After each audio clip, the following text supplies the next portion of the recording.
When you go bankrupt to a bank, let's say you have a debt of $300,000 to the bank and you can't pay it, and they sell out the property below you, still owe them $150,000.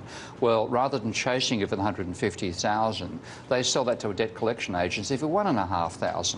And the debt collection agency thinks, right, okay, we've got a maximum 150 grand we can get out of this sucker. Right. We've got $1.5 grand to pay the bank. We've got to hire a barrister. We've got to get the sheriff to get them just thrown out. There are all these sorts of costs inside there. They might be able to sell the guys, you know, Twinkie collection for $30,000. Yeah. So they come out with about a 20 grand, 25 grand cost, make $5,000 on the whole thing. Right. That's what actually goes on behind most debt collection activities. But it starts with them buying the debt off the bank for 1 or 2 cents in the dollar. Now, what Occupy Wall Street is saying, let's raise $1 million.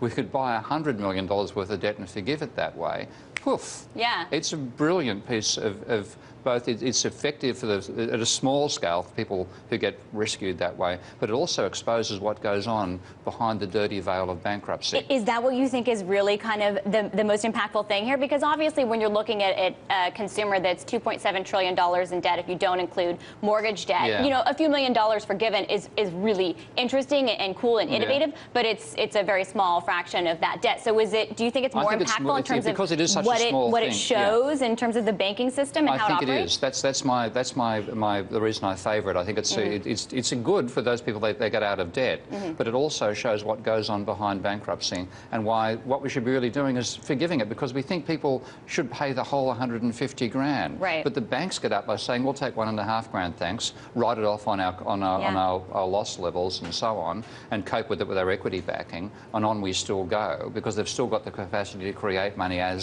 because they have banking licenses, they can still create money.